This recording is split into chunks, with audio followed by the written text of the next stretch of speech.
Okay, so this is a quilt top that I'm going to work on completing or finishing. This is not my quilt top. This was made by my mamaw, and unfortunately she didn't get to finish it, and this was probably made sometime in the 80s, maybe 90s. It could be 90s. But when I first took this out of the bag and unfolded it, I was like, oh, this is just it's just random squares. And but it's not. When I put it out on the bed, this is a queen size top, and when I put it out on the bed, obviously there's this pattern that is not random, that is a pattern. But if you go back further, I mean, the red and the purple is symmetrical on each side, and then you get the red, white, and the light blue, and you can go on out. The blue checkers are, here, and then when you come on out, you can see even on the sides, now you've got black checker material, and it's on this side and over here on this side, but it's really not down here. So, I mean, it's not random. I'm not quite sure. I mean, that's a pattern, but the rest of it is patterned. So it's not quite random, but it's not a specific pattern, but it's gorgeous. And it's a big queen size top. And I'll show you. This is meticulously hand stitched. Look at this. Isn't this awesome? How long did this take? And I remember my mamaw sitting in her chair by the wood burning stove in her farmhouse, and she would cut quilt squares out, and she'd have a little template, maybe a little piece of square cardboard or one of these squares that she uses as a template, and she would cut these out. She had one bag for the squares and another bag for the scraps. And oh my gosh, can you imagine? She did this with scissors.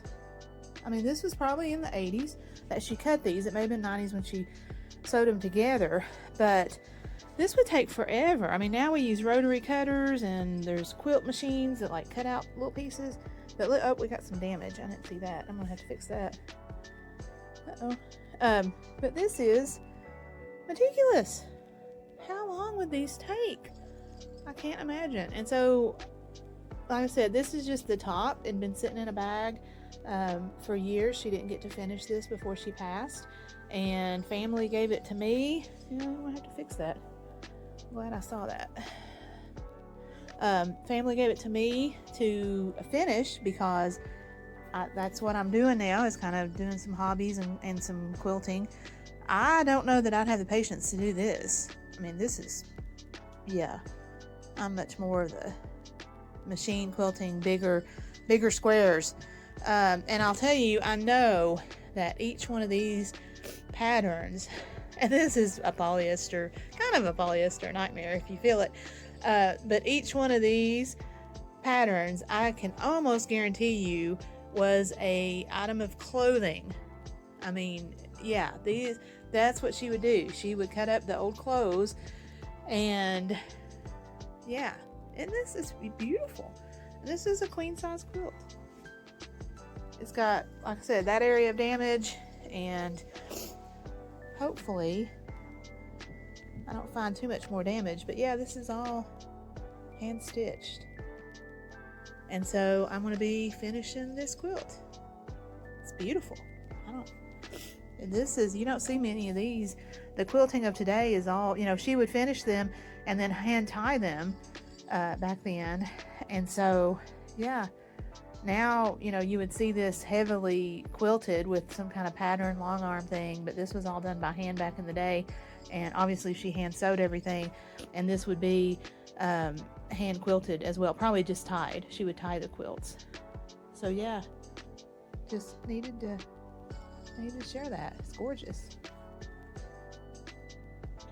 So like I shared in the video, this quilt top is all hand stitched, and while I didn't get an exact square count on this when I was working on it, there are over 1,600 squares.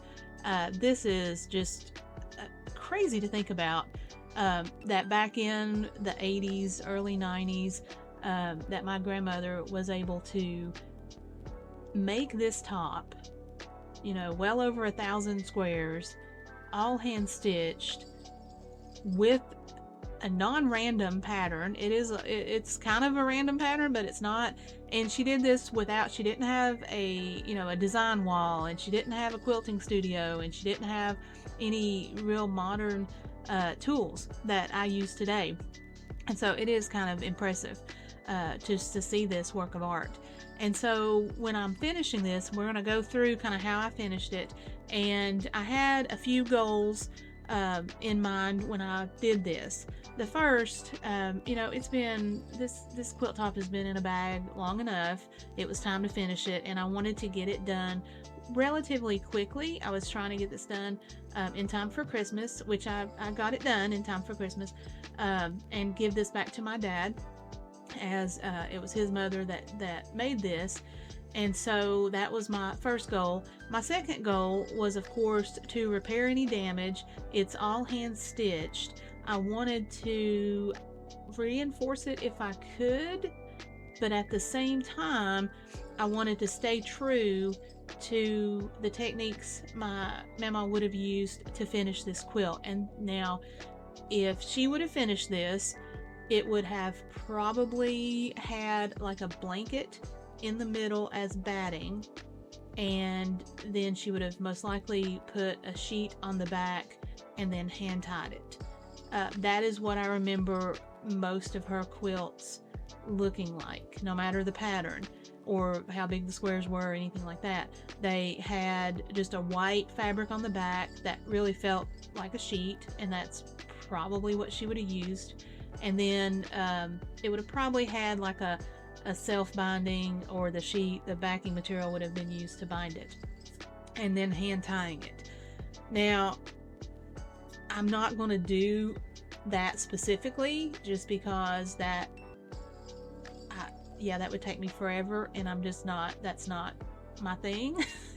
But I'm also, the easiest thing to finish this would have been to take it, you know, it's a completed quilt top. I could have taken this to a long armor and had it quilted, but I didn't want to do that either, because that is really not my style, and it would not have been something she would have done back in the day. And so what I did was a little different, but I'm going to try to walk you through it and the thought process to go with this. So for the batting, what I used was a fusible fleece, and I'd use this for two reasons. One, it's what I had on hand, and I just had happened to buy a whole bolt of fusible fleece at a thrift store over a year ago, and my mama would have loved this, because she did the yard sales and flea markets and thrifting. She would have loved that I bought something at a thrift store and using that to finish her quilt. I think she would have just smiled at that.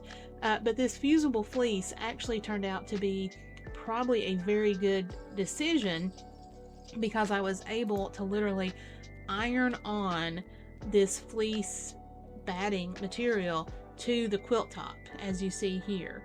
And I'm hoping that in the process of kind of ironing that down, it kind of seals a lot of this hand stitching.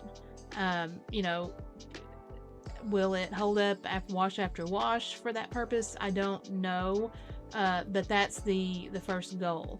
And I did find, of course, after I ironed that on, I did find a few areas of loose stitches here and there that I had to repair. This one, I already had the batting on, the fusible fleece, and so I just repaired it with my sewing machine through the top there. And I mean, from a distance, you're never going to tell it, and it looks fine. So after I got the fusible fleece all on the other side of this thing, and there's a little overlap, it's okay, not going to show. What I did was I had an old queen size sheet, and it happened to be gray, and I did choose the gray color for two reasons. One, it's more my aesthetic. This quilt had a lot of bright colors on it, and some of them might have shown through. You can see the colors through the white fusible fleece, and you could have seen the colors through a white sheet or backing on this project. So I chose gray just to kind of, well, it's a sheet that I had. It was a good color, and you can't see the colors through it. And when I bind it, I'm actually going to use a black binding, and I think it all kind of mutes the colors down a little bit on this thing, because this is a bright colorful quilt, and I didn't want to do anything that was going to compete with that or have the color show through the back. And so that's why I chose a gray sheet.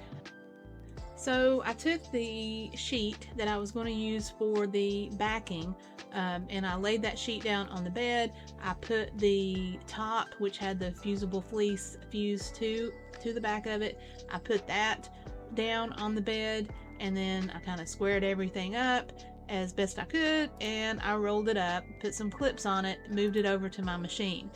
Some of you are gasping because there's no pins in this. Yep, there's not. And that would have taken a lot of time and just wasn't something I wanted to do for this project. And so I took it over to my machine and I sewed 2 lines down the middle. So basically 2 lines on each, stitch in the ditch, 2 lines down the middle, and those lines ended up kind of wrinkled, and I will tell you why. It is because I forgot to put the walking foot down on my machine.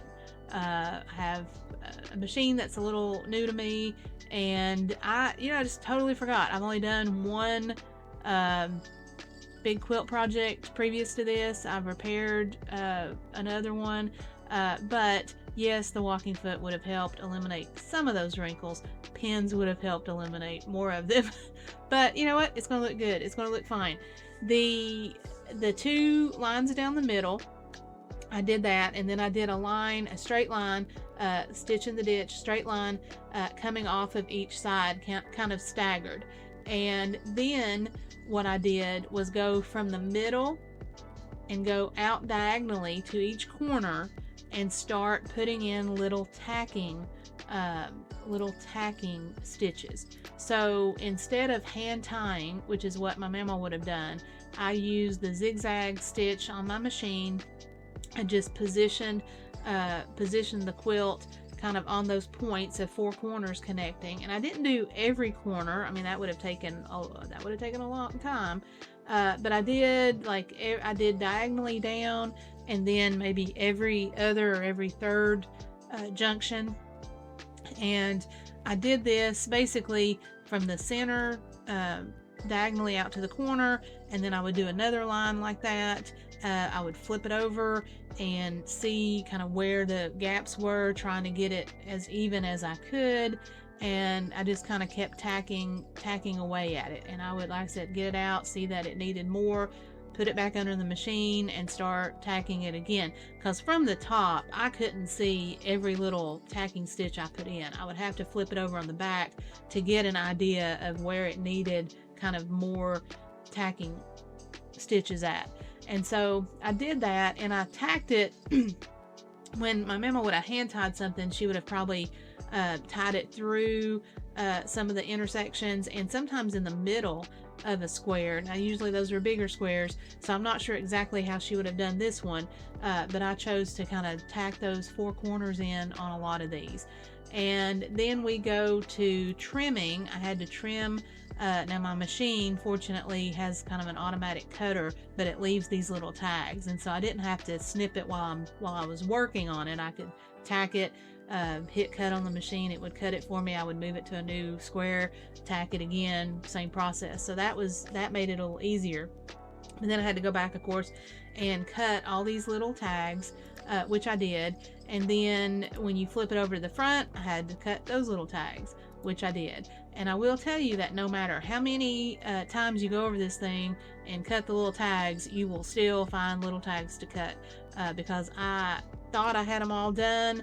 I washed this, I gave it to my dad, and I was like, oh, there's another tag I need to cut. There's another tag I need to cut.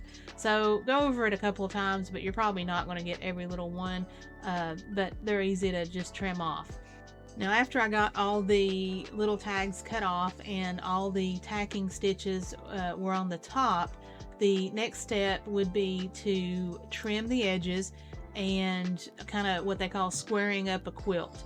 Now, I don't, I know how the quilters on YouTube do this. They would put it on a big flat surface, some big quilting island or table or kitchen island, and you put a straight ruler on it, and you take your rotary coater and you square it up, right? Yeah, that's the perfect way to do it. But I don't have that much space, and honestly, I think what I do works pretty well, and I ran it under my serger to trim the edges. I knew I wanted to trim it back to the edge of the quilt top, which is what the serger is doing here. This is what it looks like when I got that done. So it trimmed it. It also kind of sealed the edges together, the top, the fleece, and the backing. It seals that together, and this is how I square up and trim a quilt before I bind it. And so when I went to bind it, I used this, I want to say it's a polyester pre-made bias tape. I think that's what it's called. It came in a big roll, and I already had this, again, using kind of what I had, and it worked very well. Now I have cut out and stitched together binding fabric, kind of made my own binding or bias tape, whatever they call it.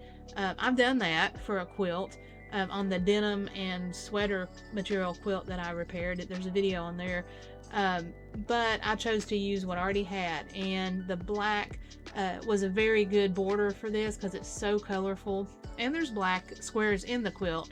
And so this is a binding material I already had a huge roll of it.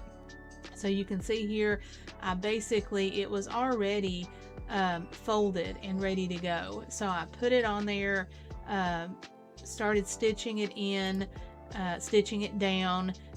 Again, there's no pins here. You're gonna gasp and go, how do you do that without pinning? I get lucky, I guess, because I just hate pins. Now there was a pin. I did have to pin it in the locations when I went around the corners to keep it in place while I did the corners, but otherwise no pins on here. I just kind of held it and stitched it in place, and you can see we're binding it down. I think I did 2 stitches on the top of it, and then I went around again. This is going around the final top stitch, and then I went around and did 1 more stitch on the back to get that binding kind of tacked down to the back as close to the edge as possible, and that made a little extra stitching line right over the binding on the front, but I think it looks fine. So this is the quilt once it came out of after I washed and dried it. It came out looking pretty well, and that polyester black binding material that I used actually softened up a lot after washing. So it matches the quilt. It's soft. It's almost like a blanket binding type feel to it. And so this is what it looks like. I've got it folded up nicely. That's what the binding and everything looks like. And we're going to look at a video here of just how it looks. Now you'll see there are some wrinkles on it, and quite a few in some spots, like right there.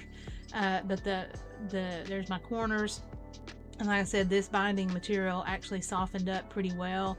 I'm very happy with the stitching, even the little offset stitch there. I think it just adds a nice trim detail to it.